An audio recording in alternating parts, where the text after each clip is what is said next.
A gente está faltando 2 minutinhos, na verdade, aqui para começar, mas já vou pedindo a vocês para compartilharem aí com os amigos.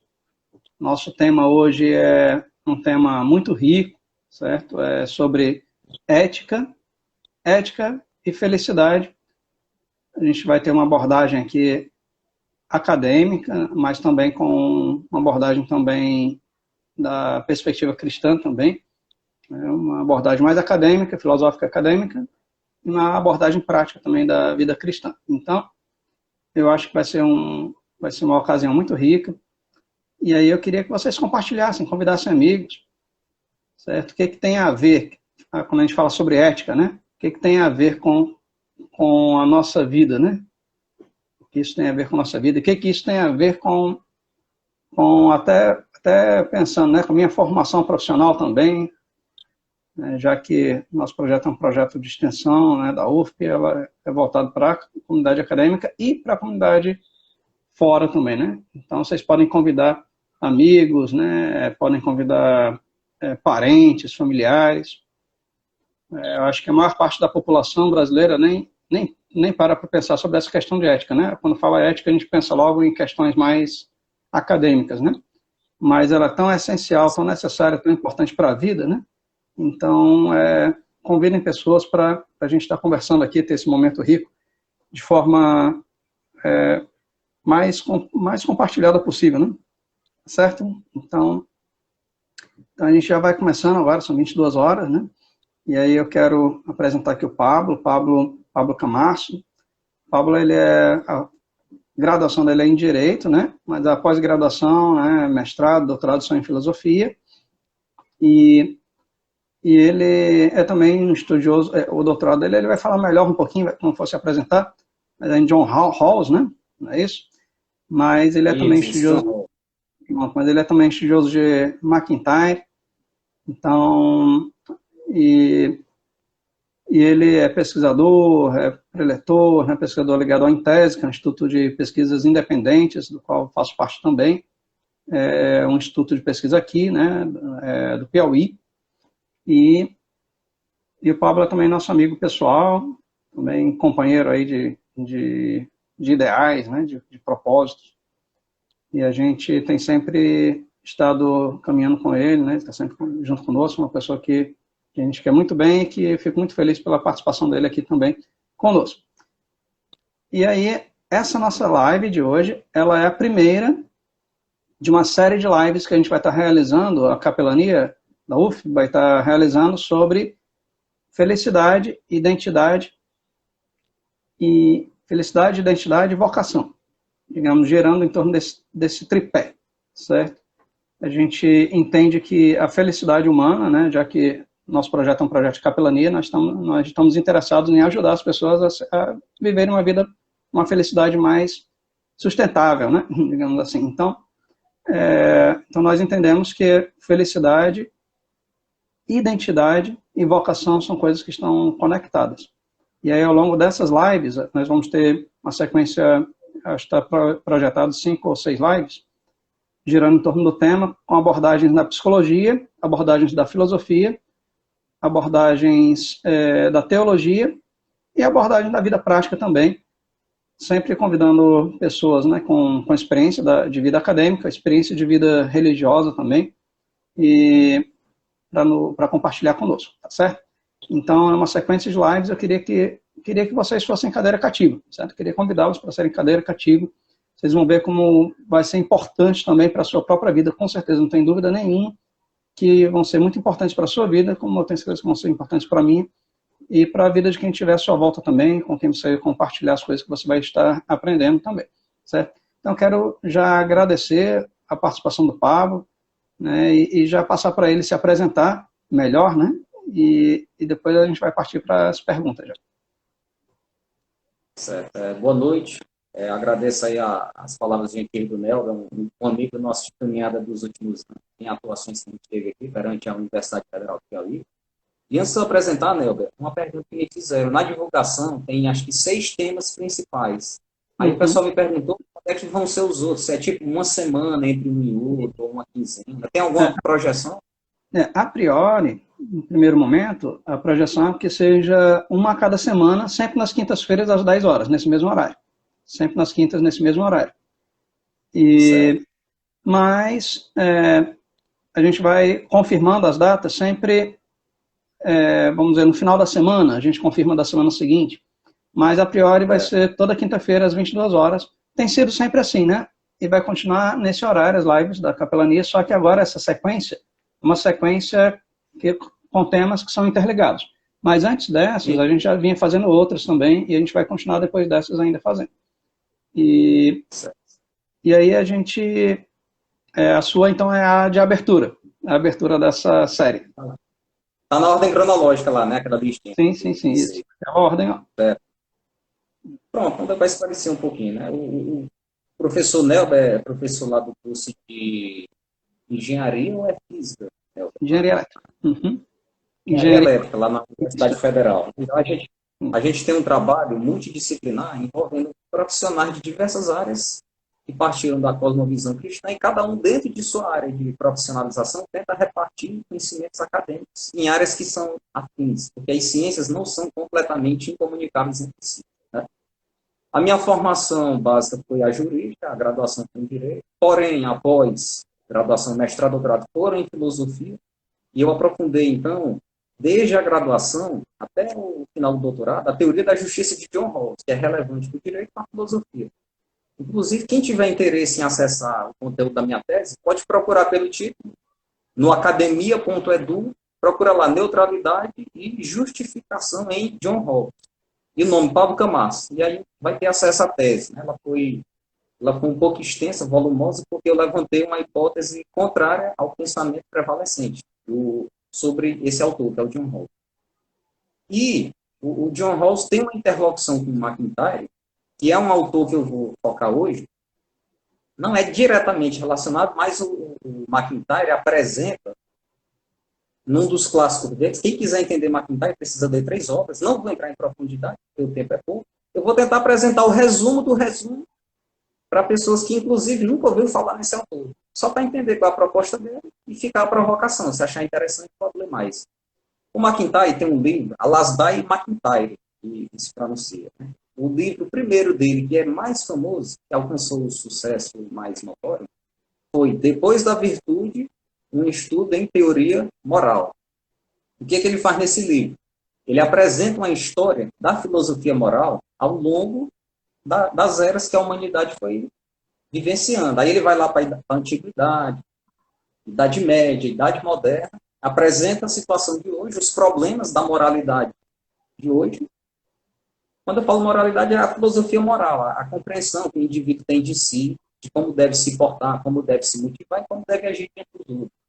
Então, ele faz esse levantamento histórico, ele vai mostrando a diferença entre uma era e a seguinte, quais foram as rupturas, quais foram os pontos que continuaram e quais foram as consequências práticas disso, para mostrar quais são os problemas da moralidade moderna. Porque a gente tem aquela sensação, nós que somos aqui contemporâneos, a gente tem aquela sensação que a moralidade de hoje está muito fragilizada, sem parâmetros sólidos, sem substância, sem eu poder dizer com exatidão o que é certo ou errado, porque tem um relativismo, todo mundo pode pensar o que quiser, ficou um pouco perdido. Então, eu vou apresentar basicamente o que MacIntyre diz, bem resumido, bem superficialmente, e vou separar em épocas. Né? A primeira época, eu vou separar em paradigmas. Né? E esse primeiro paradigma, o MacIntyre não fala. Mas eu falo porque vem da teologia esse estudo e ajuda a gente a montar melhor a linha do tempo e entender o que foi acontecendo, da antiguidade até a modernidade. Indo, então, um paradigma mais antigo, a gente tem o que a gente pode chamar de um paradigma hebraico. Ou seja, qual era a compreensão da moralidade, da ética, dentro de uma cosmovisão do povo hebraico no mundo antigo. E aí eu vou dar uma pequena mapeada para depois a gente avançar para o grego. Aí uma das coisas que a gente tem que recapitular, o mundo antigo, o mundo da antiguidade, o mundo medieval, diferente do mundo moderno, eles tinham a noção de teísmo muito arraigada na cultura deles. Teísmo é a crença de que existe um Deus que cria a natureza, cria o universo, cria os seres humanos, e não só cria, como intervém ativamente no desenrolar dos fatos da natureza, no desenrolar dos fatos do universo, no desenrolar das tramas que os seres humanos vão vivenciando ao longo de sua existência. Então, para o mundo antigo e medieval, é muito pacífica essa visão. Ninguém estranhava naquela época que existia sim uma intervenção divina sobre os acontecimentos terrenos. Essa postura, existe um rompimento já na época moderna. Na época do iluminismo para cá, existiu um rompimento. Isso vai ficar mais claro quando eu explicar depois, né? Como uma ilustração básica de como o teísmo é uma visão prevalecente no mundo antigo, eu posso dar aqui uns exemplos só para servir de curiosidade. Embora eu vá apresentar o paradigma hebraico, os outros povos também tinham essa visão. Por exemplo, quem tiver curiosidade arqueológica pode pesquisar aí, se quiser, depois, sobre a Pedra Moabita. Pesquisem aí que tem uma pesquisa arqueológica e histórica profunda e até linguística sobre essa Pedra Moabita, com uma transcrição que encontraram do tempo antigo, relatando as ocorrências de um determinado rei daquele povo de Moabe, que é um dos povos relatados na Bíblia que faziam guerra com o povo hebreu constantemente. Quem lê a Pedra Moabita, ela está traduzida. Facilmente a pessoa consegue na internet ver a tradução, o que ele está dizendo. É muito nítido como o narrador daquela história, ele mostra claramente a intervenção divina no desenrolar dos fatos humanos. Ele diz, o Deus tal me concedeu vitória na conquista daquela cidade. Ele deixa isso muito claro. Né? Isso era comum, tanto no mundo antigo quanto no medieval. Né? Embora na modernidade seja uma ideia não tão comum. A gente pode falar isso e algumas pessoas podem estranhar, ter aquele choque, o que será isso? E aqui eu volto mais precisamente ao que é o paradigma hebraico. O paradigma hebraico, para quem tiver curiosidade de saber, a fonte dele é o Antigo Testamento. Lembrando que quando Sócrates, Platão e Aristóteles nasceram, que são os expoentes do paradigma grego, que é posterior, o cânon do Antigo Testamento já estava quase todo fechado. Né? Cerca de 90%, 80% do Antigo Testamento já tinha sido registrado, já estava escrito e disponível para aquele povo. Né? Então, ele é um paradigma antecedente. E já estava quase completo.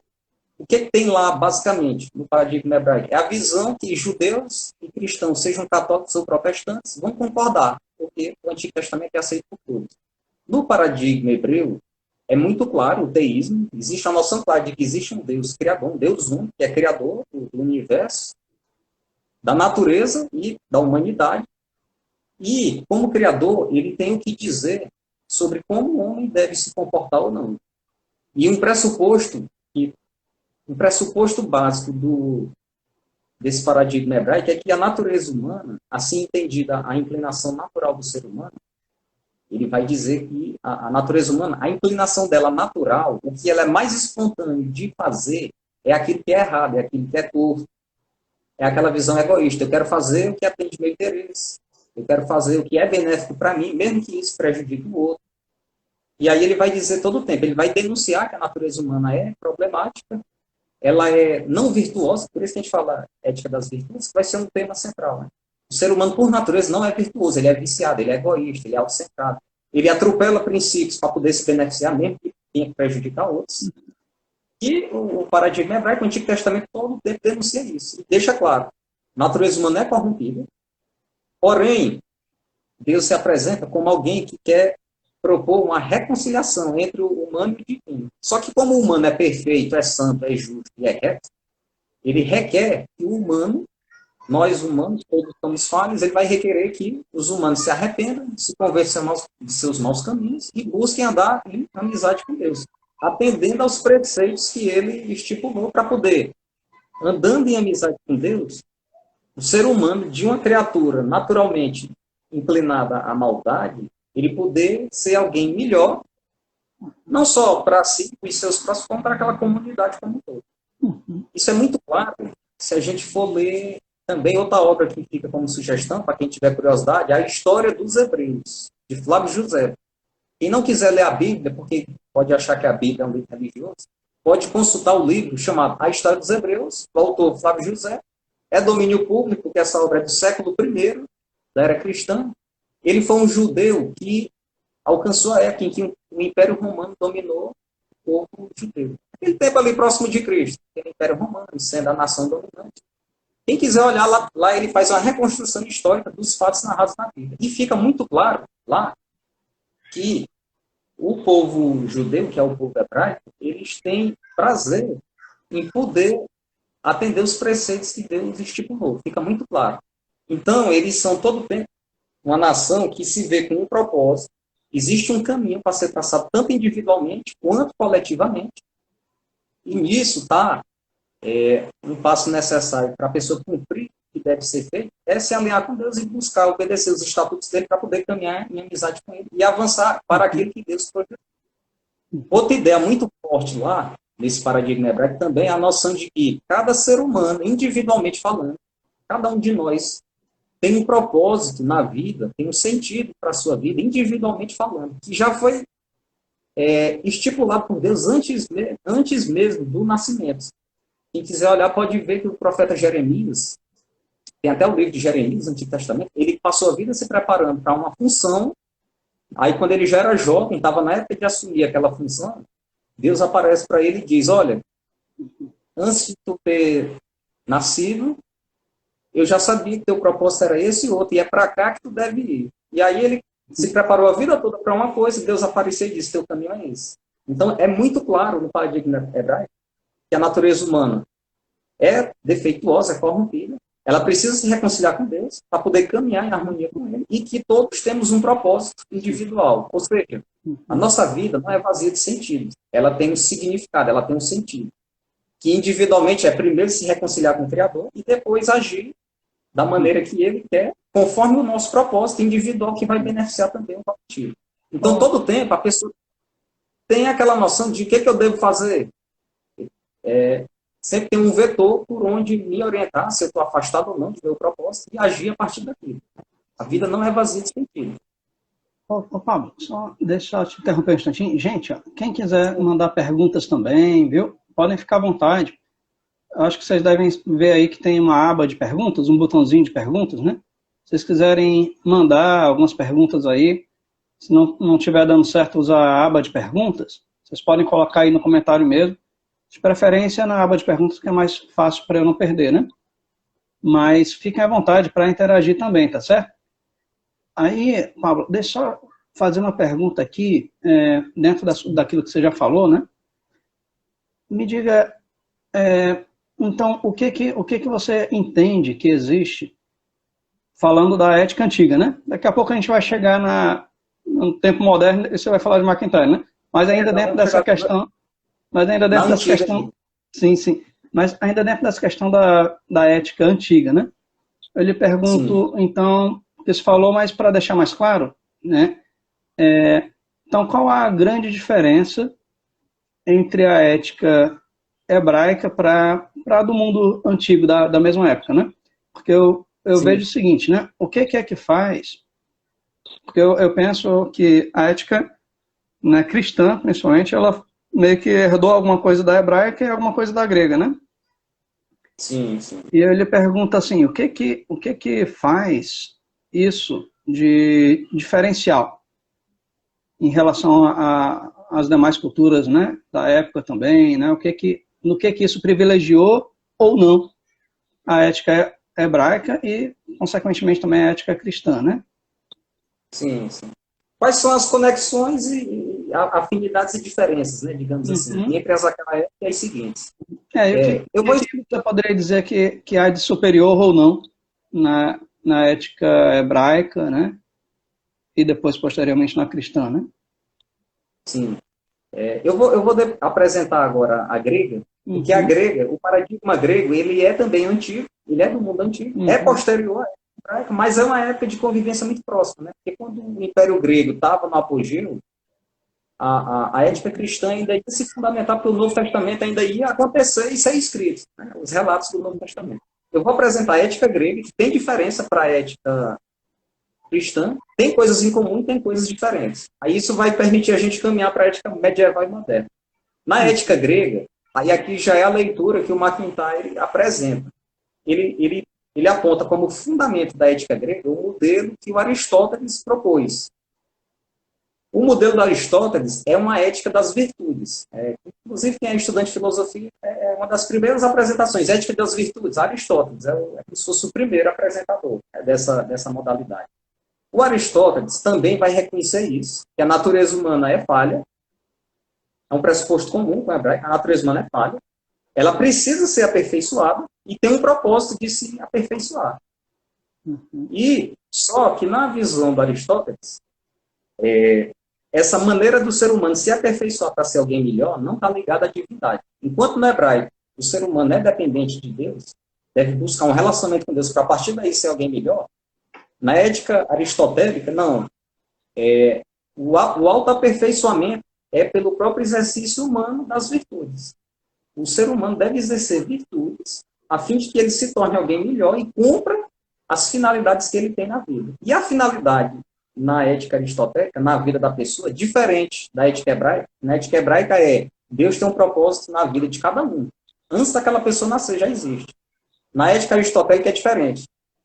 Para exemplificar de um jeito mais prático, ele vai pegar um determinado cidadão, vamos imaginar a Grécia, na polis de Atenas daquela época, e um cidadão que, ao mesmo tempo, ele é pai de família, ele é marido de uma mulher, ele é pai de alguns filhos, ele é membro do exército, ele é legislador, porque a democracia do modelo grego era um pouco diferente, é uma democracia mais direta, não é como hoje, que é indireta.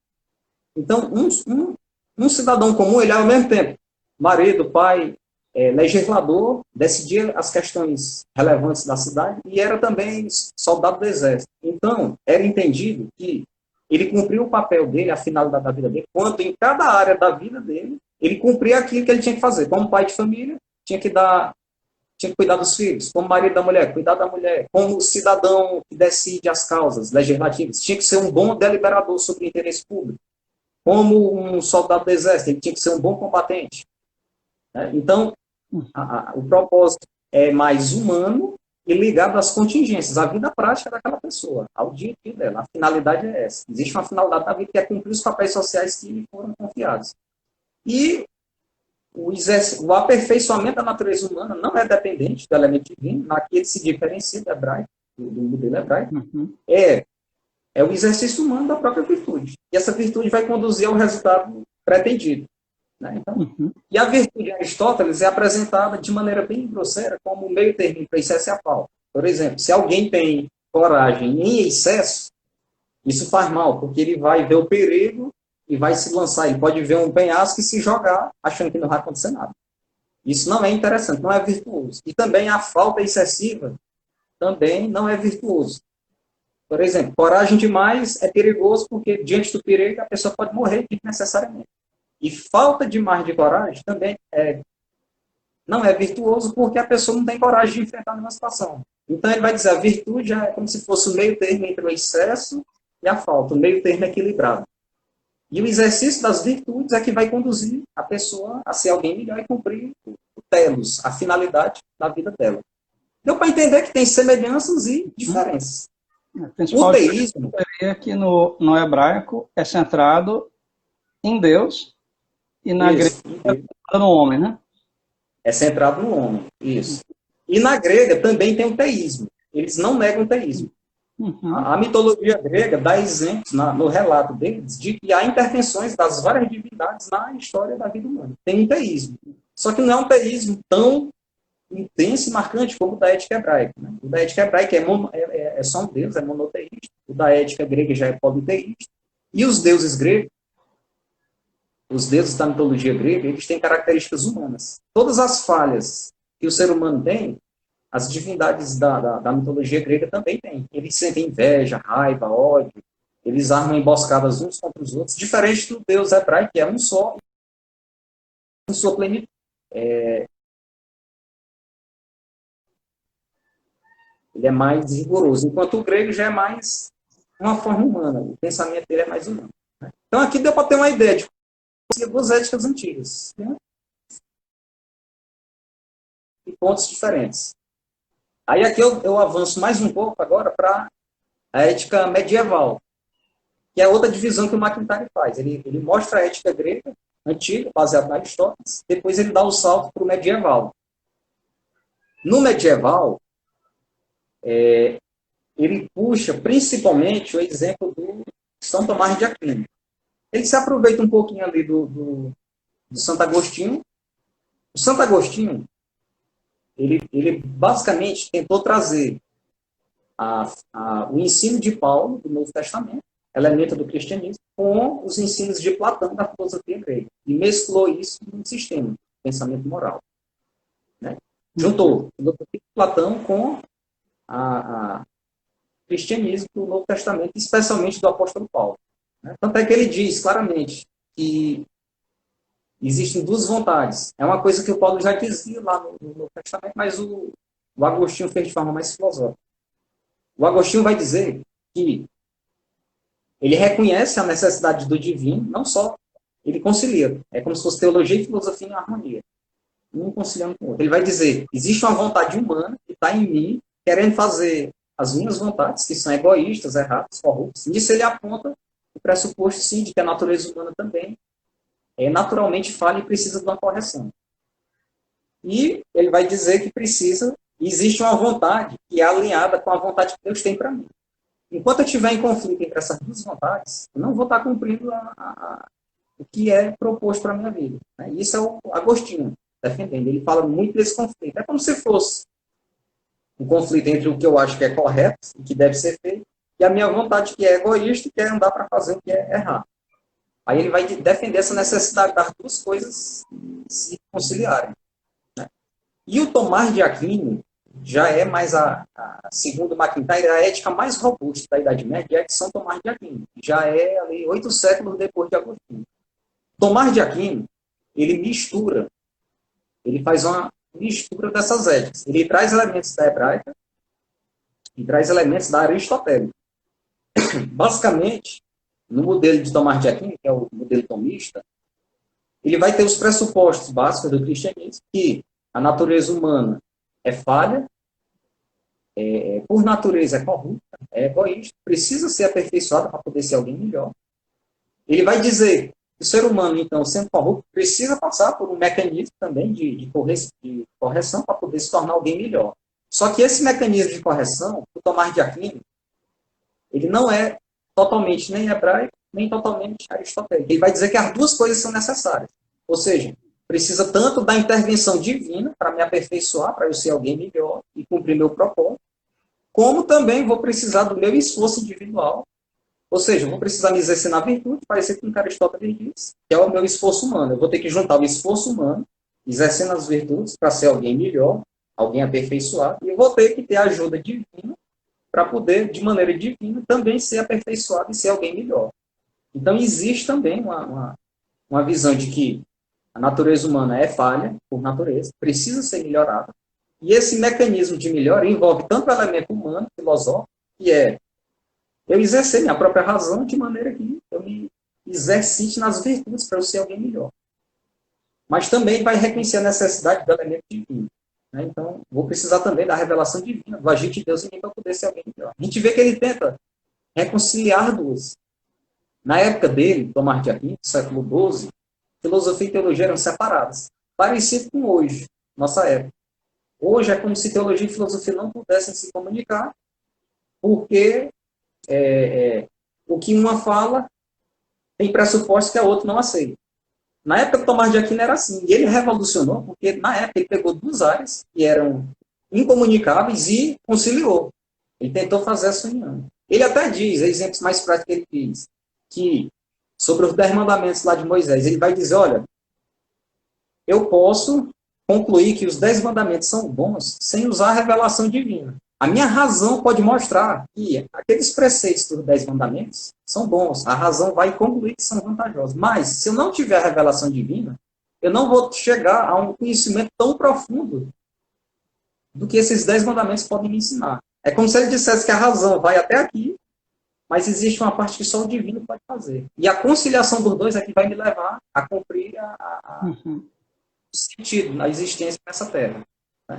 Deu para entender aí as caixinhas separadas aí, o hebraico, o aristotélico, o medieval, principalmente tomista, deu para... Eu espero que sim, né? Para mim, sim. Mas quem não tiver entendido também pode mandar uma pergunta aí, vocês têm liberdade. Pode fazer uma pergunta aí o Nelber recapitula e no final a gente retoma. O que a gente percebe até aqui? O MacIntyre vai dizer que a ética antiga e a ética medieval, elas eram éticas bem formuladas, elas tinham coerência. Por quê? O esquema moral era assim, eu pressuponho uma natureza humana ruim, deficitária, que precisa de correção, eu pressuponho um mecanismo de correção e pressuponho um ser humano aperfeiçoado. E existe uma finalidade que é o caminhar desse estado decaído para esse estado aperfeiçoado. Isso está nas 3 éticas que eu mencionei, né? De maneiras diferentes, mas todas elas reconhecem. O ser humano deficitário precisa ser corrigido, aperfeiçoado, melhorado, e por meio da virtude se tornar alguém melhor e cumprir Então, as finalidades da vida dele. então elas concordavam. Elas concordavam Então, até a Idade Média, a ética era entendida como algo absoluto, né? E que para exercer uma vida ética era necessário, o homem tinha uma natureza inclinada para o mal, uma natureza ruim, e era necessário ele ser aperfeiçoado. O caminho para esse aperfeiçoamento divergia entre essas né, mas de modo geral convergiam nessa questão de que precisava existir uma melhoria do ser humano, né? Isso, esse é o resumo, né? Dá para ver que a estrutura básica é a mesma. Um ser humano deficiente, um mecanismo de correção e um ser humano melhorado. Vai mudar a maneira como esses itens se interligam, porque um vai dizer que é só Deus, outro vai dizer que é só a razão humana, outro vai dizer que é uma mistura dos dois. Né? E a virtude é necessária para fazer essa transição. Então, aí o MacIntyre vai dizer, na ética antiga, aristotélica e na medieval, elas eram éticas bem formuladas. Qualquer pessoa podia, na sua vida, chegar a fazer uma autorreflexão e dizer, eu estou cumprindo meu papel ou não? Eu estou fazendo o sentido da minha vida. Eu estou distante dele ou estou próximo? Eu tinha parâmetros para poder me situar. Porque existe a aceitação de coisas, de papéis a cumprir, de finalidades a se buscar. Então, o quão distante eu tivesse ia mostrar o quão afastado eu estava da proposta que existia para mim. E o quão próximo eu tivesse sinalizava que eu ia caminhar justamente para o melhor que eu poderia ser. Existe isso muito pacífico, né? Até o homem isso é comum. Mas aí aqui já é onde o MacIntyre apresenta uma explicação, já tentando apontar os problemas que afetam um pouco o que a gente vê hoje. Quando veio a Idade Moderna, veio aquele movimento iluminista, o iluminismo moderno, que é todo mundo aí que já chegou na universidade, acredito que a maioria do público é universitário, é aquele movimento que existiu ali por volta do século XVI, XVII, XVIII. Começaram a dizer que a razão é a maneira de se resolver os problemas do mundo. O iluminismo, que o MacIntyre apresenta, ele é fundamentado em 5 autores principais.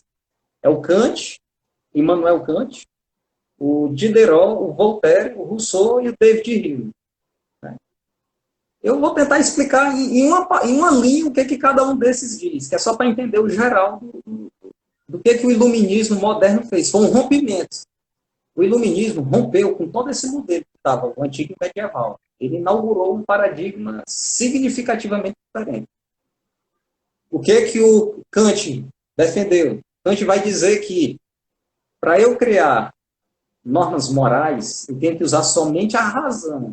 Ele não vai aceitar que eu use uma revelação externa, minha própria razão, para poder construir normas moralmente aceitáveis. Ou seja, é um rompimento com a revelação divina. Do ponto de vista de Kant, a razão por si própria e por seus mecanismos é que vai construir os preceitos morais que são aceitáveis, as normas de conduta, que são válidas para todos nós. E ele não aceita usar elementos externos, uma revelação divina, porque do ponto de vista de Kant, isso é uma heteronomia, é usar um fundamento alheio à própria razão para poder criar coisas que só a razão pode criar. A gente vê que é um rompimento profundo com aquilo que estava estipulado no modelo hebraico e no modelo medieval. É aquela razão onicompetente. A razão é competente para tudo, independente de Deus. Do ponto de vista tomista ou do ponto de vista hebraico, não faz sentido essa ideia. Um homem que ficar totalmente distante de Deus, ele vai andar perdido sem cumprir o propósito de vida dele. Mas o iluminismo vem e rompe com isso. O Kant é isso. A razão é que constrói a norma moral. E é tão forte essa ideia do Kant, que o Kant vai dizer que a ideia de Deus é construída pela própria razão. Ou seja, não é Deus que criou o homem e dá ao homem razão para poder raciocinar e fazer aquilo que lhe compete. Passa a ser assim, a razão é que cria tudo, inclusive a ideia de Deus. Né? O Diderot foi aquele cara que quis fazer a enciclopédia, considerando que o entendimento humano era capaz de falar de tudo. Aí teve aquele projeto de fazer a enciclopédia em que o ser humano ia discorrer sobre todos os assuntos, como se a mente humana já tivesse descoberto tudo que era necessário. Né? Então é aquela noção de que o conhecimento humano é completo e autossuficiente para tudo. Isso vem do Diderot. O Voltaire é um crítico ferrenho das religiões porque ele era muito decepcionado com... Na época que a França estava naquele regime absolutista, cheio de abuso, existia uma aliança entre a classe sacerdotal e a política, daquelas monarquias, ele viu os problemas acontecendo e aí ele concluiu que nada de religiosidade deve ser trazido para a filosofia, para a intuição racional. Tem que ter o rompimento total, baseado na decepção que ele tinha com o regime monárquico francês, da época ali do absolutismo. O Rousseau, por sua vez, é o que vai defender que a natureza humana é boa. Aqui também é um rompimento profundo com as éticas antigas. Enquanto as outras éticas diziam que o homem, por natureza, é deficitário, ele se inclina a agir egoisticamente, se inclina a agir errado, a agir de maneira não correta, o Rousseau vai romper com isso e vai dizer que o homem, por natureza, é bom. É aquela frase que todo mundo já ouviu falar, o homem nasce bom e a sociedade é que corrompe. Rousseau é isso. A gente vê que é um pressuposto bem diferente da ética antiga. O homem é bonzinho por natureza e vai ser só alguém melhor. Ele não é por natureza nada ao mal, ao erro, à injustiça, ou qualquer outra coisa do tipo. E o outro que eu falei foi o David Hume. O David Hume vai dizer que não existe causalidade, não existe causa e efeito, era ateu, convicto, então ele afastou qualquer elemento divino da intuição. Aí a moral da história, tentando resumir. Nada, né? O que o iluminismo fez? Em comparação com os modelos anteriores que eu falei. Aquele homem que, por natureza, era defeituoso, deficitário, ele já não passa a ser visto como falho por natureza, nem deficiente. Ele passa a ser visto como intrinsecamente bom, inerentemente inclinado a fazer o justo, correto, o bom, o verdadeiro. Aí dá para perceber que, quando o homem já passa a ser bom, eu não tenho mais aquela necessidade que eu tinha nos modelos anteriores de pegar um ser humano que é deficitário, trabalhar nele para que ele se tornasse alguém melhor e aperfeiçoado.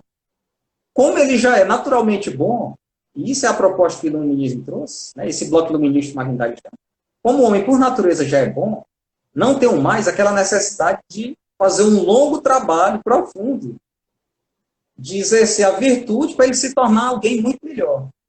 A visão dele já passa a ser assim, eu tenho um homem que é bom por natureza, e vai usar somente sua própria razão, sem nada divino, sem nada religioso, sem nada externo, a sua própria razão. Ele vai usar a própria razão para ser alguém ainda melhor. Esse aqui é o esquema básico que fica prevalecendo desde o iluminismo. Eles entendem, isso é uma narrativa mais comum na teologia do que na filosofia.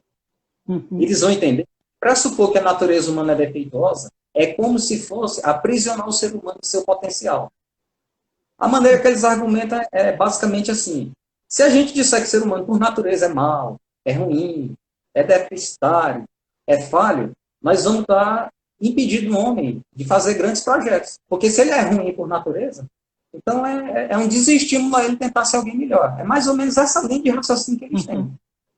O pessoal do iluminismo. E aí ele vai dizer, vamos romper com isso, com essa ideia de que o homem é ruim, que o homem é bom, porque isso vai potencializar ele para ele ser alguém muito melhor, sem as amarras da velha religião, sem as amarras das escrituras, sem as amarras de uma direção divina que alheia a própria razão. E vamos usar só a razão humana, que é competente para definir tudo. Deu para ter essa ideia básica. Qual é o problema desse arranjo? Segundo o McIntyre, é porque, enquanto nos outros mecanismos eu tinha uma natureza humana anterior, que é deficitária, um mecanismo de correção, que levava ele a ser uma natureza aperfeiçoada e melhorada, e a vida tinha um propósito de caminhar, uma finalidade de dar esse salto, de ser trabalhado, exercitado nas virtudes ou na instrução divina, no agir divino, para poder ser esse alguém melhor.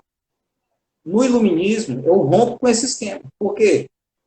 O ser humano já é pressuposto como bom por natureza, portanto, não tem necessidade de um mecanismo de correção para poder ser alguém melhor.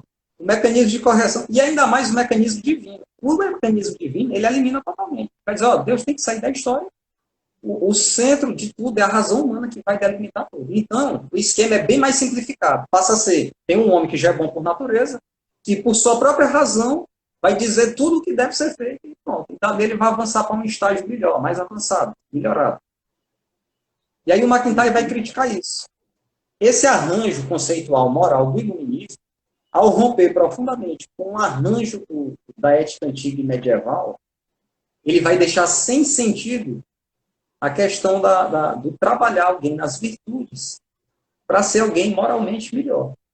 Uhum. Não sei se ficou claro.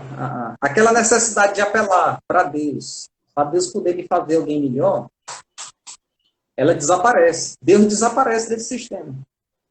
Aí aqui tem um rompimento. Aquele teísmo que existia até então, que é a que Deus cria, intervém nos assuntos humanos, é substituída por um deísmo.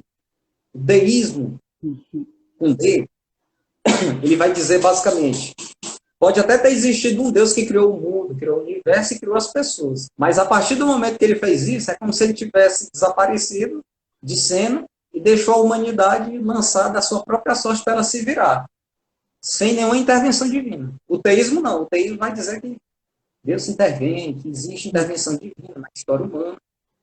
E o deísmo não. Se Deus existiu, foi só para criar o ser humano e a natureza e o universo. Dali em diante, foi um homem que se vira com sua razão para resolver tudo.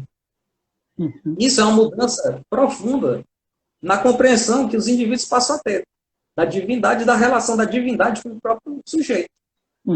Né?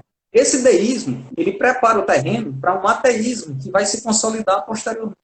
Porque no deísmo, do ponto de vista prático, Deus não intervém mais no meu dia a dia, nem comigo, nem na minha convivência com as pessoas ao redor, nem com a sociedade. No deísmo é assim. Na prática, isso equivale ao ateísmo. O ateísmo vai negar que não existiu Deus nem para criar. Ele vai negar lá o ponto de partida. Se não existiu um Deus para criar, muito menos vai existir um Deus para intervir nos assuntos humanos. Então, do ponto de vista prático, na parte de construir preceitos morais, o deísmo se assemelha muito ao ateísmo. E foi abrindo essa porta que o ateísmo começou a ganhar espaço, e isso veio se arrastando até a nossa era moderna. Porque hoje é comum essa difusão do senso de que não existe um Deus que é criador e interventor dos assuntos humanos, que é o homem que por si próprio tem que resolver, mediante sua própria razão, todos os problemas, e que a natureza humana não é corrupta, a natureza humana é boa e só vai ficar ainda melhor com a própria razão humana. Paulo, dá para entender? Sim, sim.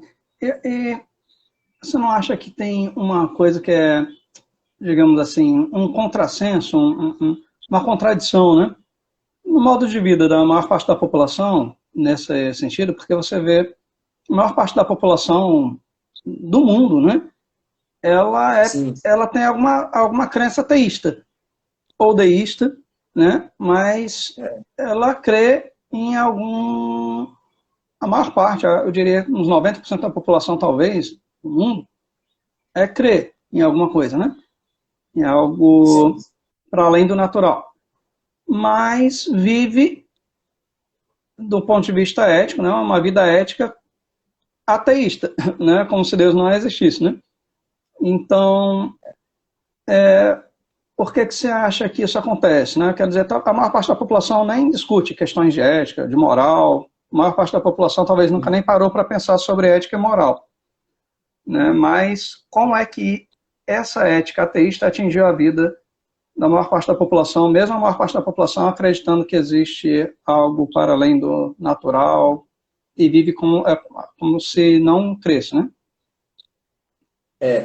O que ele está dizendo é assim, em outras palavras, é como se uma pessoa comum nos nossos tempos acredita em alguma coisa sobrenatural, digamos assim, só que vive a vida como se tudo fosse só a matéria terrestre, só essa vida natural, sem o elemento sobrenatural agindo no dia a dia, né? Mais ou menos isso que está dizendo em outras palavras. É como se a pessoa, principalmente aqui a capelania universitária, volta para a universidade. Geralmente no meio universitário se acredita entre os alunos e entre os professores, dependendo principalmente se for na área de humanas, prevalece o entendimento assim, não, eu acho até que existe Deus, que Deus faz alguma coisa, mas no meu dia a dia aqui, as coisas aqui é só a nossa convivência entre os seres humanos, não tem nada de sobrenatural no dia a dia. Né? A pessoa só vai se lembrar mais do sobrenatural na hora da adversidade, de uma doença, quando está numa situação como essa, nós estamos passando, na epidemia dessa, aí coloca a gente para pensar melhor. A gente é mais limitado do que a gente achava que não era. Aí o que acontece? Esse arranjo esquemático, moral, que o iluminismo fez, ele trouxe um problema moral muito significativo. Porque é o seguinte, vamos pensar da maneira prática. Uma pessoa que está no paradigma hebraico, ele quer saber o que eu devo fazer. Se a pessoa parar e se perguntar no meio de sua vida, o que eu devo fazer? Se eu estou no paradigma hebraico, eu tenho que saber primeiro o que Deus diz, que todo mundo deve fazer, quais são, o que os mandamentos orientam, o que os princípios de Deus lá no Antigo Testamento dizem. Aí o que eu faço? Se eu sigo o paradigma hebraico, eu comparo a minha vida hoje, aquele exame sincero e profundo do meu próprio interior. Quais são minhas motivações e minhas ações? Eu comparo aquilo com o que está estipulado como ensino que Deus deu sobre o que deve ser feito. Se eu estiver muito distante, eu passo a entender que eu devo me corrigir, me disciplinar e voltar no caminho que Deus estipulou. Então, eu consigo, a qualquer tempo, fazer um filtro e saber se eu estou desviado ou não do meu propósito. E se eu estiver desviado, eu começar a trabalhar para voltar. E começar a andar conforme eu estou. Eu consigo ter uma referência para me situar, se eu estou certo, se eu estou errado. O quão certo ou quão errado eu estou no meu caminho. Uma referência absoluta. Então, a minha conduta moral, ela tem parâmetro de avaliação relativa, o quão longe ou próximo eu estou do que é correto, e até absoluto, se é certo ou se é errado. E aí tem também o mecanismo de correção. Eu me adapto ao que Deus ensinou e vou cumprir o meu papel nessa existência, nos indivíduos, com a comunidade que eu vivo. Isso é muito forte na ética judaica. Se a pessoa lê o livro que eu indiquei, fica aí como indicação para a quarentena, quem tiver que ter a história dos hebreus de Flávio José. É impressionante como isso é marcante na cultura deles, a judaica. E influenciou muito a cultura cristã. Então, a pessoa não tem um vazio. O que eu devo fazer na ética hebraica tem muito a ver com me aproximar do que Deus quer de mim, individualmente, e o meu propósito em particular. Se eu for para a ética aristotélica, eu estou lá na época da polis grega, lá, como cidadão.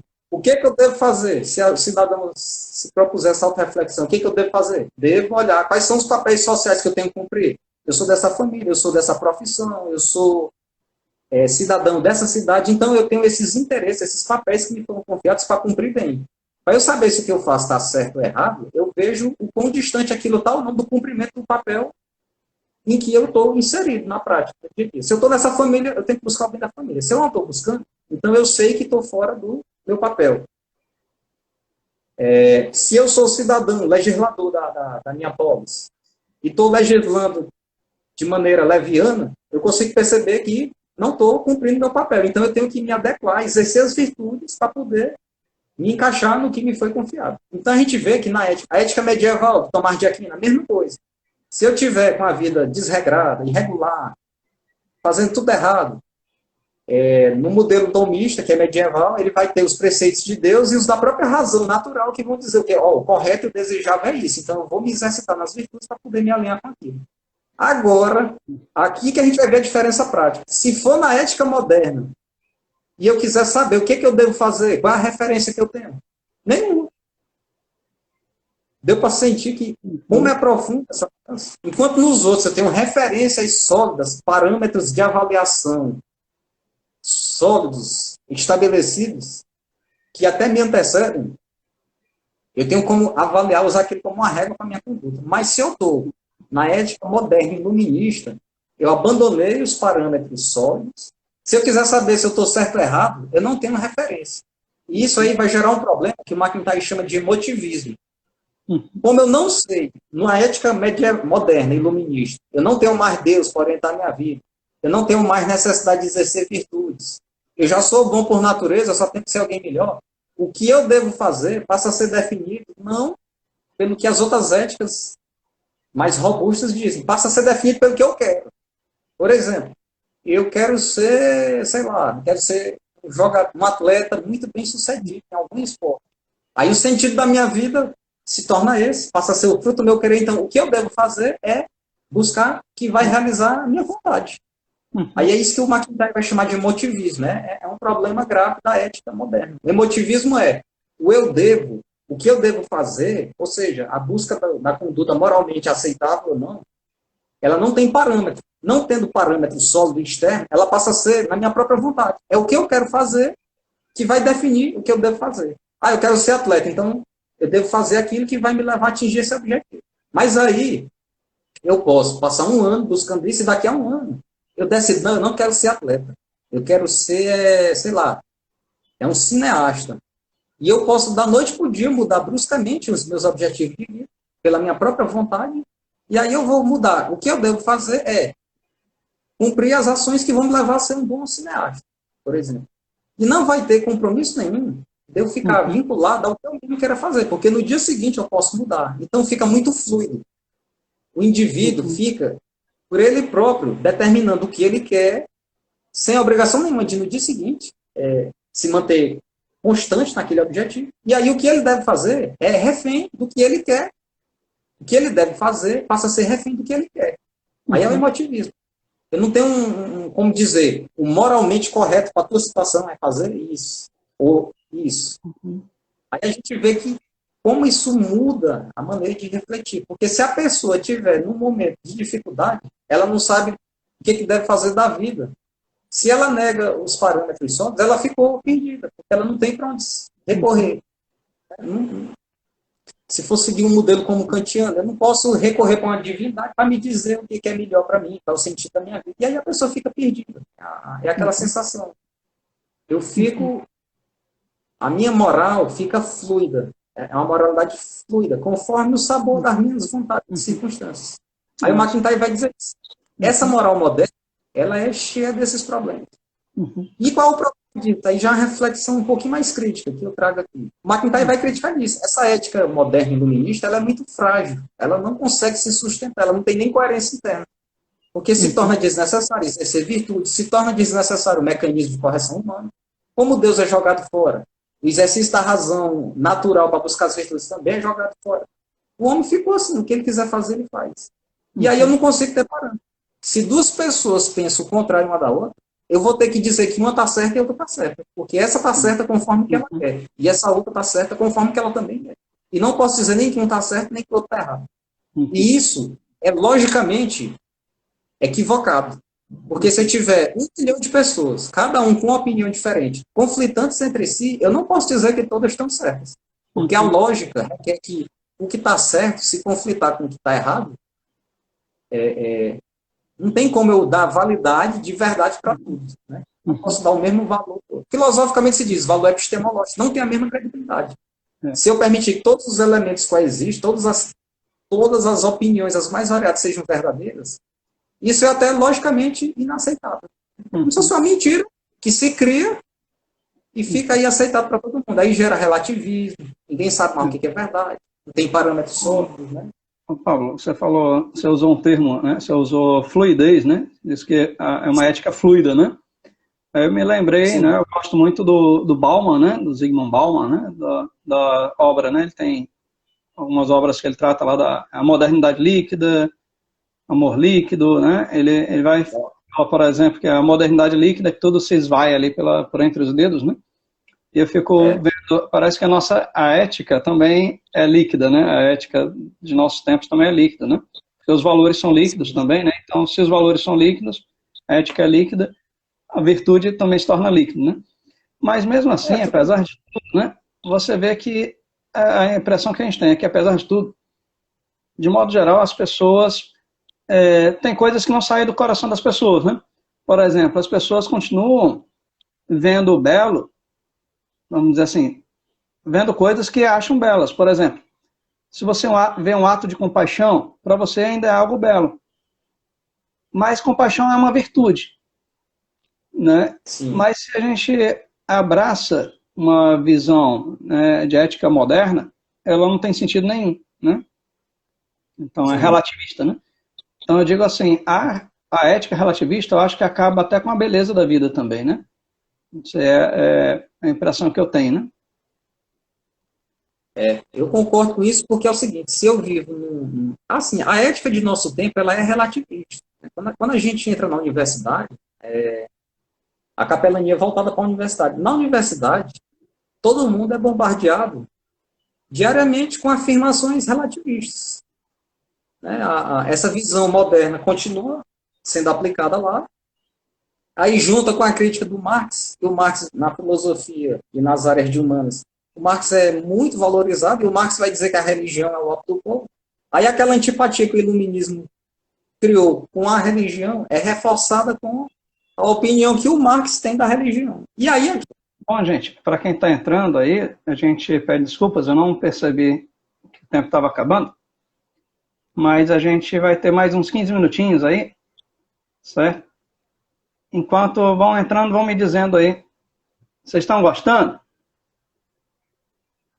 Só dando para entender também, né? Porque às vezes, como é um tema assim pesado, aí às vezes é difícil de explicar, né? Filosofia é bicho que dá trabalho. Eu costumo dizer o seguinte, eu gosto muito de filosofia, mas, rapaz, eu gosto muito de ouvir os filósofos. Mas eu levo uma surra racional, uma surra intelectual grande, viu? para entender. Eu sei que filosofia dá trabalho, né? Aí eu tento falar assim como se tivesse uma conversa, para ver se facilita, né? Mas, na verdade, ó, muita gente não valoriza a filosofia, talvez justamente porque, de modo geral, logo, assim, de início, se você não tiver muito boa vontade, você tem dificuldade de entender. Quem não é da área, né? Sim. Até quem é da área. Mas, assim, a filosofia é que, na verdade, dita os rumos da sociedade. O que os filósofos estão discutindo, estão falando hoje, vai se refletir daqui a uma ou duas gerações, talvez. Não uma geração, talvez. De cara, às vezes a gente pensa, não dá nada, né? Não dá nada pelo que aquele pessoal ali está conversando.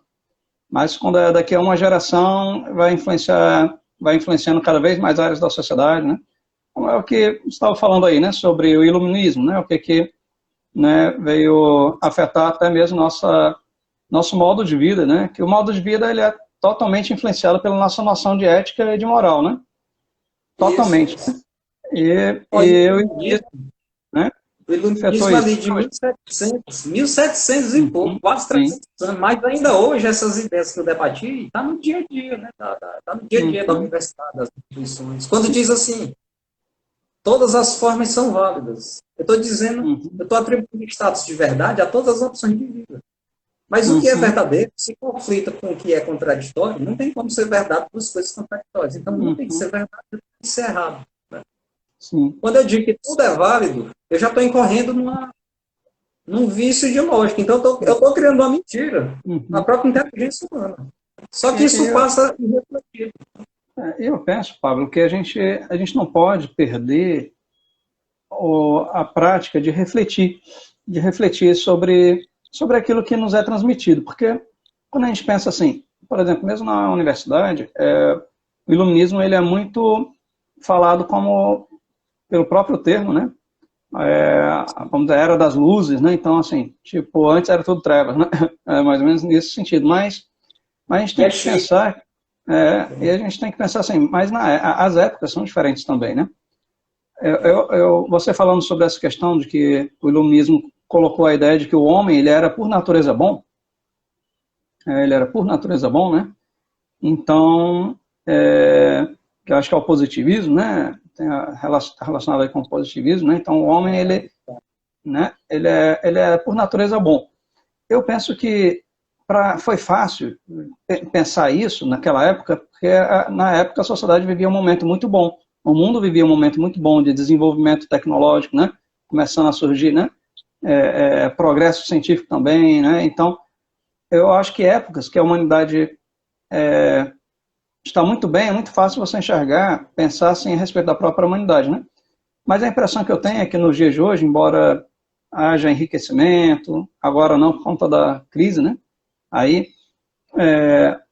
na época de hoje em que tem desenvolvimento tecnológico, tem científico, mas parece que a gente está voltando a viver os mesmos dilemas de outros tempos, que a gente vê cada vez mais, por exemplo, crimes hediondos, a gente tem visto cada vez mais cenas, e a internet está aí para mostrar, né, as mídias sociais estão aí, né, então a televisão, os meios de comunicação como nunca, né, então a gente tem visto uma face talvez do homem que no tempo do iluminismo ficou meio que escondida, né? Então será que aquele conceito do homem bom, né, o homem naturalmente bom daquela época, será que não é algo a ser repensado, reavaliado hoje, né, também? Se a gente pensar, se a natureza humana fosse boa, assim, isso é um pressuposto dessa filosofia dominista. Aí vamos raciocinar. Se a natureza humana fosse boa, digamos que cada século que passasse ia ser melhor que o anterior. Em termos de...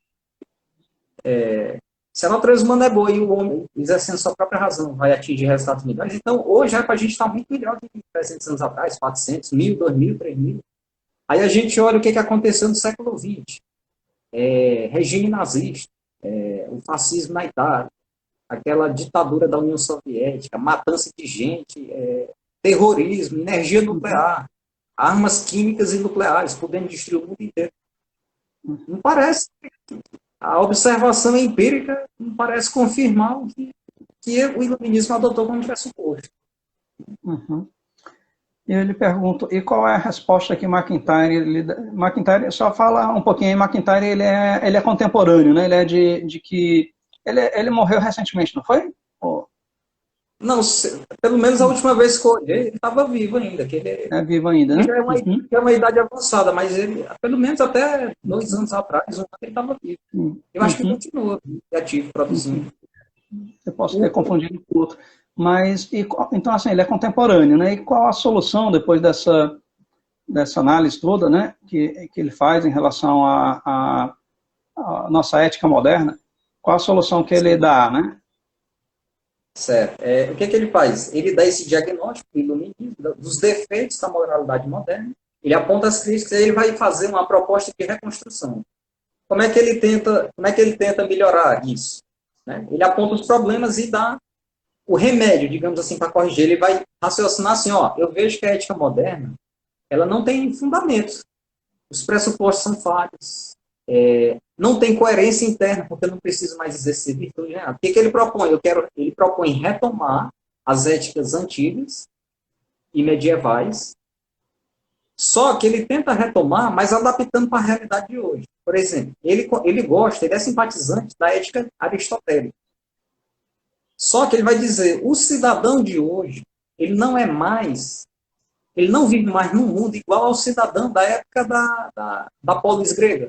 Na época da polis grega, o cidadão era ao mesmo tempo vida pública e privada numa pessoa só. E todo mundo tinha uma cidadania política muito ativa. O próprio cidadão era político que decidia o destino de sua nação e fazia as guerras de seu país e cuidava de sua família. Hoje já não é assim. O cidadão, ou ele se dedica exclusivamente para o exército, digamos assim, ou ele se dedica exclusivamente para a política, ou ele cuida exclusivamente da vida privada, tem uma profissão. A vida ficou compartimentalizada. Né? Isso é até uma das coisas que ele critica na vida moderna. Como a vida é muito compartimentalizada, eu tenho várias esferas da vida, e em nenhuma delas eu tenho regra sólida para nada, a vida é fluida em todos os sentidos, e o que eu entendo como aplicável numa área não é válido para outra. Por quê? Não tem lógica nem na área A, nem na área B, porque as duas são fluidas. Né? Não precisa ter nem coerência entre um aspecto da minha vida e outro, na ética moderna. Aí o que ele vai propor? Eu devo retomar o que a ética aristotélica, que é a antiga, e atomista, que é a medieval, tinha de bom. Ele é um grande simpatizante, principalmente do Tomás de Aquino. A ética dele é mais aproximada daquela de Tomás de Aquino. Ele vai entender que eu preciso retomar a noção de virtude, o de que o ser humano precisa, sim, ser aperfeiçoado. A vida humana, ele usa um conceito lá que chama unidade narrativa da vida humana. O ser humano, ele não é como aquele indivíduo que o iluminismo vai defender que o ser humano é como se fosse um indivíduo desligado de suas circunstâncias para fazer o que quiser de sua vida. Aí vai dizer, eu tenho que primeiro resgatar que o homem, o indivíduo, ele não está isolado do mundo como se fosse um fantasma, como o liberalismo e o iluminismo quis fazer. Eu tenho que primeiro considerar que ele vive numa comunidade. Ele vive numa comunidade, então ele tem vivências concretas. Por isso que tem afinidade. A gente vê que tem afinidade com a ideia lá do Aristóteles e Tomás de Aquino. Ele vive em contextos particulares. Ele tem uma família, ele tem um trabalho, ele tem uma opção política, ele pode ser associado de um determinado partido, filiado a uma... Ou seja, a vida da gente tem vários aspectos. E em cada um desses aspectos, é como se cada área daquela fosse uma tradição específica. Existe uma tradição política que eu sigo, eu como indivíduo. Existe uma tradição, sei lá, eu sou professor da universidade, então eu tenho uma interação com aquela comunidade, aquela tradição. E existe, dentro de cada área que a gente vive, ele vai defender que tem uma racionalidade subjacente a cada uma. Por exemplo, se eu sou professor da universidade, existe um discurso que eu uso com meus alunos, que é dentro e é exclusivo daquela comunidade universitária. Né? Mas aí, além de ser professor da universidade, por exemplo, eu sou membro de um partido político. No partido político, o discurso lá que vai ter entre os membros já é outro. Mas é assim, como eu integro diversas comunidades ao mesmo tempo, eu tenho uma racionalidade, um modo de discursar, de concluir o que é melhor em cada comunidade, em particular. Então, eu tenho que exercer as virtudes em cada uma delas. Dentro de cada uma, eu tenho que me posicionar dentro do que é válido, dentro daquele contexto, e a partir dali argumentar para tentar melhorar o que eu acho que está errado. Então, a gente vê que ele traz elementos do Aristóteles e do Tomás de Aquino. Ele tira o homem daquela vida deslocado de tudo, coloca ele de volta em seus papéis sociais. Ele tem que cumprir bem seus papéis sociais. E dentro de cada comunidade que ele integra, a família, o bairro que ele vive, o local em que ele exerce seu ofício, dentro de cada comunidade ele tenta fazer o melhor, exercer as virtudes, e seguindo os procedimentos estabelecidos dentro de cada um, ele consegue avançar os debates para construir o que é melhor, o que é válido. Ou seja, ele propõe retomar uma ética das virtudes, só que, como a realidade de hoje não é mais a do homem medieval e nem a do homem antigo, porque a configuração sociológica do mundo hoje é outra, ele vai querer adaptar o que essas éticas tinham de substancial mais com as realidades concretas de hoje, né? com a vivência de hoje. Aí nisso ele tenta retomar a ética das virtudes que se perdeu no tempo. Porque eu penso que, digamos, a virtude, que é algo que, embora hoje a gente ainda hoje se admira, né? De modo geral, a população, né, admira as virtudes, embora não se importa em cultivá-las, né, de modo geral, não é algo tão importante, assim, não toma uma posição tão importante na vida, porque não é alimentado, talvez, né? Mas é algo que, de modo geral, as pessoas admiram, né? Como eu falei, assim, quando a pessoa vê alguma história que exalta algum valor, né? Assim, algum valor virtuoso, né? As pessoas, de modo geral, acham bonito, compartilham, né? Então, elas enaltecem, elas reconhecem que tem uma coisa ali que merece ser incentivada. Isso, mas falta alimentar, né? Eu acho que é porque também tem uma relação com a visão do homem de si mesmo, né? Que aí entra a questão da identidade, né? Que é um tema também de uma das próximas lives, né? Porque olha só, estou tentando aqui fazer uma síntese de algumas coisas do que você falou, né? Porque olha só, se a imagem do homem, né? Depois do iluminismo aí, né, mudou, passa a ser uma ideia de que o homem é alguém bom, né? E isso também abriu as portas abriu as portas, inclusive, para uma visão hedonista da vida, né? Ou seja, se eu sou bom, meu desejo também é bom e eu quero realizar meu desejo, minha vontade e passar a viver a vida centrada em si mesmo, né? Sim. Só que quando você fala de virtude, a virtude necessariamente ela remonta a um ser social, não a um indivíduo puro, né? Mas um ser social nas suas relações com o mundo, com a sociedade e com o outro, né? Em comunidades. Uhum.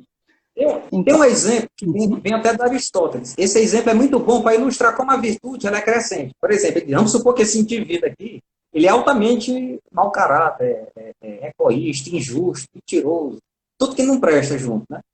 Aí ele começa a passar a perna em todo mundo, prejudicar todo mundo para tirar vantagem. Só que aí, quando ele tem uma família, ele já não quer aplicar para os outros, que ele aplica para a família dele. Ele quer que a família dele seja exceção para aquela coisa ruim que ele pratica para os outros. Então, aí ele vai dizer, ó, quando o cidadão está só e é ruim, quando ele começa a ter um amigo, aí ele fala da amizade. Quando ele começa a ter um amigo, o mal que ele passa a fazer para os outros, ele passa a não querer fazer para o amigo dele. Então, aquela maldade que aplicaria a todos, o amigo dele ele já não aplica. O amigo dele ele quer o bem. Aí quando ele tem um segundo amigo, terceiro amigo, quarto amigo, uma família, um grupo de colegas, ele já passa a querer o bem daquelas comunidades. Aí vai tendo uma escala crescente de redução do próprio egoísmo. Isso é a ideia que está lá na Aristóteles, mas que aí também acaba importando. A virtude vai sendo exercida de modo crescente. Ela começa bem rudimentar. Primeiro é o indivíduo tendo um amigo. Então ele não vai querer prejudicar um amigo dele para se beneficiar. Ele pode querer prejudicar os outros. Mas aí, quando ele tiver um terceiro, quarto amigo, uma família, uma cidade, uma comunidade, ele já não vai querer o mal daquelas comunidades. Ele vai atingindo escalas crescentes de responsabilidade, de virtude. E aí a virtude vai sendo, assim, ela sai de um embrião minúsculo e vai crescendo. E a proposta dele vai ser essa, né? Eu tenho que aperfeiçoar o exercício das virtudes, até dentro das minhas comunidades cumprir o que for melhor, dentro de cada uma delas. Certo. Então, ó, tem duas perguntas aqui. Aí eu acho que a gente já se encaminha para o final, né? Tem duas perguntas aqui que o pessoal colocou. Né? Quem tiver mais alguma pergunta, por favor, coloque aí, que a gente já vai se encaminhando para o final. Mas foi perguntado aqui sobre... Vou ler aqui a perguntinha. Vai responder, é certo dizer que a ética moderna é um mix com certas amputações de outros sistemas éticos? Um mix com amputações? Ou seja, é uma mistura de outros sistemas éticos, só que cortando algumas partes. É possível dizer, porque a gente viu aqui que ela rompe com vários modelos substanciais, mas ela também está impregnada de elementos, porque existiu também, na época antiga, existiram éticas fluidas como essa da modernidade, só que elas não foram prevalecentes. Mas, por exemplo, quando teve a Segunda Guerra Mundial, prevaleceu, até na literatura a gente estuda isso, prevaleceu uma época que não tinha parâmetro para nada, uma época que chamava de dadaísmo.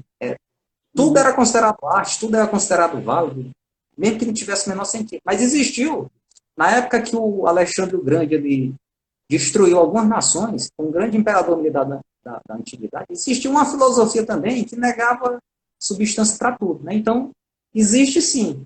É uma rejeição de algumas propostas anteriores e uma importação de outras propostas, até antigas como aquelas, mas que não prevaleceram na época. Então, dá para dizer sim que é um mix, é uma coxa de retalhos. Né? Ela não é uma construção assim, digamos, um sistema que tem um início, meio e fim, um desenvolvimento completo. Ela é uma coxa de retalhos. Eu tiro umas coisas e coloco outras. Talvez por isso que existe talvez por isso que exista uma falta de congruência interna, né? Assim... Não consegue ter a coerência interna porque, como eu mostrei no discurso dele, o iluminismo rompeu um esquema que dava coerência para cada elemento. Natureza humana ruim, natureza humana aperfeiçoada e o mecanismo de correção. Como eu não tenho mais esse esquema na ética moderna, esses elementos não têm mais aquela relação que em outros modelos tiveram. Ele ficou sem sentido. Né? A noção de virtude ficou perdida, a noção de Deus ficou perdida, o teísmo se perdeu. Né? E você vê que eu esqueci. Quer dizer, não, vou partir logo para outra pergunta que fizeram, que eu acho que essa já dá para encerrar, né, com ela. Eu acho que ela já dá um fechamento aí com chave de ouro. A Jane perguntou aqui, e a resposta do post, existe ética sem virtude? É possível ética sem virtude? Antes de responder a pergunta dela, lembrei. Justamente porque tem relação também. Então, você vê que com essa visão ética moderna, né, se torna, assim, sem sentido até, sem a gente se tornar desnecessário, né, o cultivo das virtudes, né? Entretanto, elas continuam sendo, como eu disse, apreciadas pelo mundo, né? Então dá a impressão de que existe um certo clamor do mundo, né? Existe um certo clamor do homem moderno por virtude, e existe um certo clamor do homem moderno por ética, né?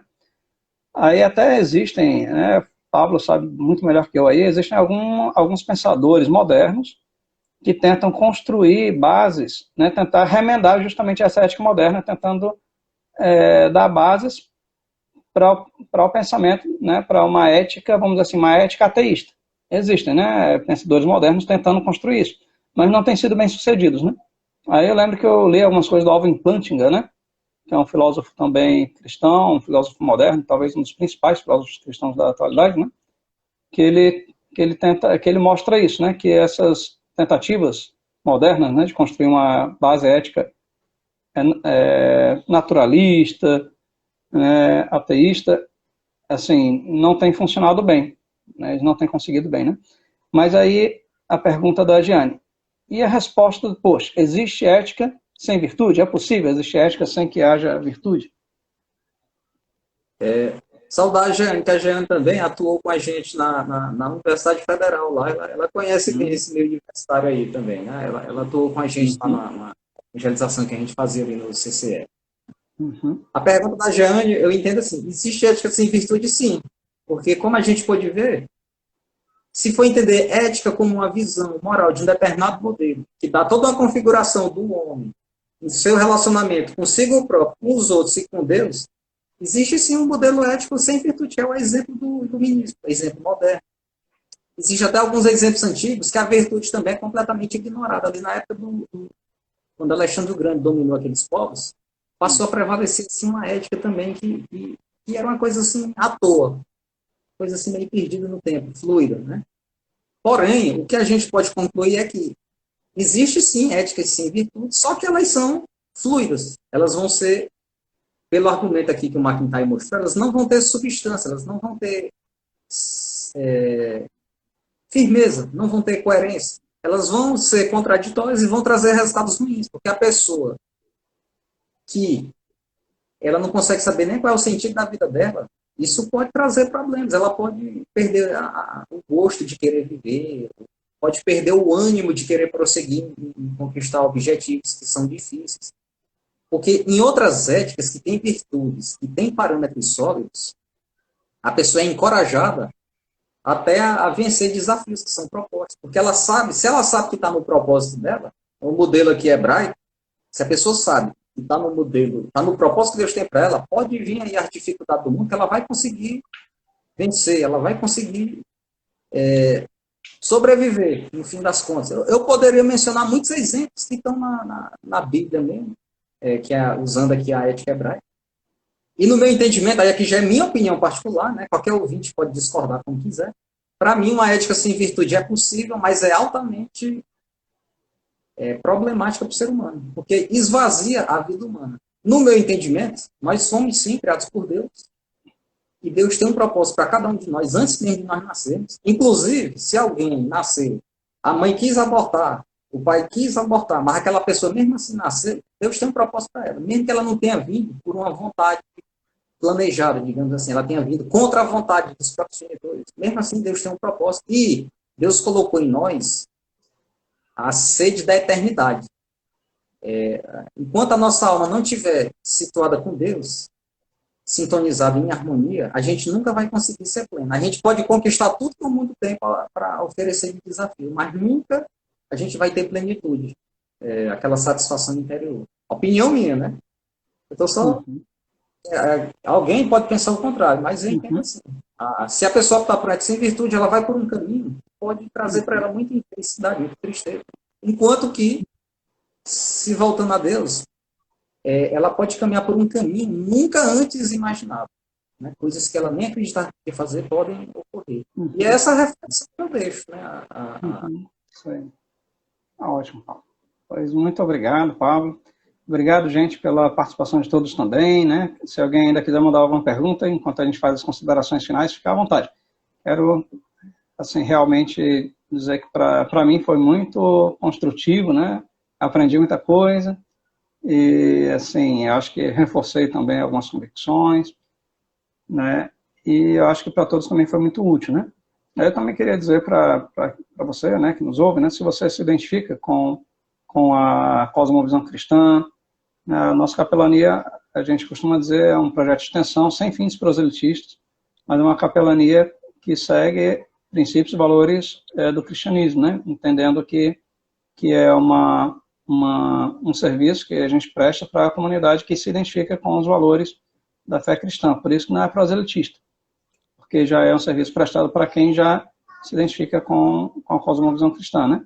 Então, o que eu queria lhes dizer também é que se você pensa se você entende que precisa se tornar uma pessoa mais virtuosa e que o cultivo das virtudes, né, que foram falados aqui, vão culminar num modo de vida que tem mais significado, mais sentido, que eu diria assim, que resgata mais a beleza da própria vida, do próprio ser humano mesmo, das relações dele com a sociedade, com o seu próximo e mesmo com Deus, né? Como o Pablo falou aqui, dentro do sistema de pensamento, né, da ética aí, né, cristã, formada ali principalmente com Tomás de Aquino, né, o homem, ele tem uma natureza inclinada para o mal, né? Vamos dizer, por natureza, ele é mais ruim do que bom, né? Isso. Mas ele tem sede, né, de virtudes, ele sabe que precisa se tornar virtuoso. E o caminho para isso, para se tornar virtuoso, Paulo já falou aqui, é através, eu colocar com outros termos agora, né, de um relacionamento pessoal com Deus, se aproximando de Deus, andando, né, dentro da sua fé, né, andando com Deus. E esse caminhar com Deus, você vai se tornar uma pessoa mais virtuosa, e essa virtude vai ela lhe fazer uma pessoa mais ética mesmo, ele ajudar a lidar com as questões morais de uma forma mais correta, né? Então, isso num processo, numa jornada, essa caminhada durante a vida, né? Então, e a gente também, como serviço que a gente presta, né, aqui da Capelania Universitária, a gente se coloca também à disposição para quem vive em conflito com essas questões, tipo, tem algumas coisas que eu não estou conseguindo lidar bem na minha vida, mas eu acredito que vocês podem me ajudar também, né? A gente está se colocando à disposição a gente tem um programa de escuta, né? Escuta voluntária, novamente, não proselitista, mas é para ajudar pessoas que vivem em conflito, né, que estão enfrentando algum tipo de conflito, que a gente possa ajudar com aconselhamento fundamentado em princípios e em valores cristãos, né? Então, que vai entrar tudo isso que o Pablo falou aqui, uma abordagem acadêmica, né, mas a gente, né, nesse processo de escuta, de aconselhamento, né, vai tentar trazer isso, mostrando como isso funciona na vida, né, e como isso pode te ajudar na sua vida também, né? Então, a gente quer reforçar que a gente tem essa campanha de escuta e que a gente está à disposição para conversar com quem precisar, sempre de forma sigilosa, né? Ou seja, ninguém vai divulgar que venhamos, né? Certo? Então a gente quer novamente reforçar os agradecimentos a todos que ficaram até agora também, né? E ao Pablo novamente. Pablo, muito obrigado. Provavelmente você vai voltar aqui para uma live nossa mais à frente, de repente, para falar aí da sua tese de doutorado, da ideia de justiça, né? A ideia de justiça e também dessa mesma forma, como isso se aplica para a nossa vida, certo? E aí eu quero deixar a Pablo aí também, se quiser deixar mais alguma palavra, alguma coisa, pode ficar à vontade. Primeiro, eu agradeço ao professor Nelber novamente, né? A gente já se encontrou em várias ocasiões, em diversos locais, a gente já tem aí uma parceria já de longas datas, né? E que ainda se estende para o futuro.